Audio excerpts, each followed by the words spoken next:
మళ్ళీ ప్రకటన వెనక్కి తీసుకొని మళ్ళా వెనుకకు పోయినారు. ఆ తర్వాత సకల జనుల సమ్మె కావచ్చు, సాగర హారాలు కావచ్చు, వంట వార్పులు కావచ్చు, అనేక రూపాలలో విజృంభించి మళ్ళీ భయంకరమైన పోరాటం చేసినాం. మళ్ళీ 3 ఏళ్ల తర్వాత వాళ్లకు రాజకీయ అవసరం ఏర్పడి ఆనాడు వచ్చి మళ్ళీ తెలంగాణ ఇస్తామని ప్రకటించి వాళ్ళకి ఇష్టం లేకపోయినా తెలంగాణ సృష్టించినటువంటి ఆ సుడిగాడుపులుగా తట్టుకోలేమని భయపడి తెలంగాణ ఇచ్చిన విషయం కూడా మీకు తెలుసు. తదనంతరం ప్రజలు మనకు అధికారం ఇచ్చినారు. దాన్ని మనం ఏదో అధికారం అనుభవించడానికి తీసుకోలే, బాధ్యతగా తీసుకున్నాం. ఎంత బ్రహ్మాండంగా పనిచేసినాం. రాష్ట్రాన్ని మన చేతిలో పెడితే ఎక్కడున్న తెలంగాణను ఎక్కడ తీసుకొని పోయినాం.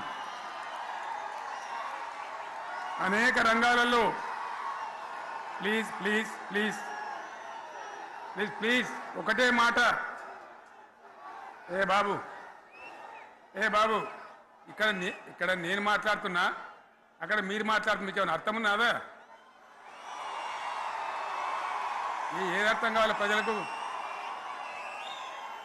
ఏం పని లేదా? ఇదేం పద్ధతి? మీరు పార్టీ కార్యకర్తలేనా? సైలెన్స్ ఉండండి. అంతమంది నన్ను లక్షల మంది మీరు 10 మంది ఏందా ఇక్కడ?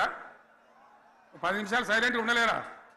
చివరిలో బాగా చెప్తాం, స్లోగా అద్భుతంగా దుంకుదాం, స్టే ఎత్తు దుంకుదాం.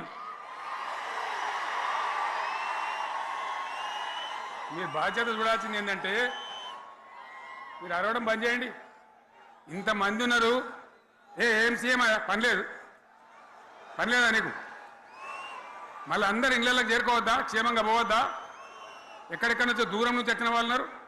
10 నిమిషాలు మీరు సైలెంట్గా ఉండండి. ముందరున్న వాళ్ళు 10 ఏళ్ల బీఆర్ఎస్ పాలనలో ఎక్కడున్న తెలంగాణ ఎక్కడికి పోయింది? ఎన్ని రంగాలలో ఎన్ని అవార్డులు వచ్చినాయి? ఎన్ని అద్భుతమైన పనులు చేసి చూపెట్టినాం. తెలంగాణ అంటే ఒకప్పుడు వెనుకబడ్డ ప్రాంతం, ఎగతాళి చేయబడ్డ ప్రాంతం, పనికిమాలిన ప్రాంతం అని పేరు పెట్టిన ప్రాంతం. కానీ ఎన్ని రంగాలు, తలసరి ఆదాయాన్ని బ్రహ్మాండంగా పెంచినాం. 90,000 ఉన్న తలసరి ఆదాయాన్ని 3.5 లక్షల పైచీలకు పెంచుకున్నాం. జిఎస్డిపిని దేశంలో నంబర్ 1 స్థానానికి తీసుకెళ్ళినాం. తెలంగాణలో బ్రహ్మాండంగా పెండింగ్ ప్రాజెక్టులన్నీ కూడా కంప్లీట్ చేసుకున్నాం. కల్వకుర్తి కావచ్చు, నెట్టెంపాడు కావచ్చు, భీమా కావచ్చు, ఎల్లంపల్లి కావచ్చు, మిడిమానేరు కావచ్చు, అక్కడ మేఘాల మీద పనిచేసి దాన్ని అంతా కూడా కంప్లీట్ చేసి ఒక్క పాలమూరు జిల్లాలోనే 10 లక్షల ఎకరాలకు సాగునీళ్ళు ఇచ్చుకున్నాం. బ్రహ్మాండమైనటువంటి ఇరిగేషన్ ప్రాజెక్టులు కంప్లీట్ చేసుకున్నాం. 3.5 లక్షల టన్నుల వడ్లు పండించే స్థాయికి తెలంగాణను తీసుకొని పోయినాం. వరంగల్ గడ్డ కోసం, ఇదే జిల్లా కోసం పెండింగ్లో ఉన్న దేవాదుల ప్రాజెక్టును కంప్లీట్ చేసి ఈ గడ్డకు నీళ్లు తెచ్చుకున్నాం. 3 ఏళ్లలో కాళేశ్వరం ప్రాజెక్టు కట్టుకున్నాం.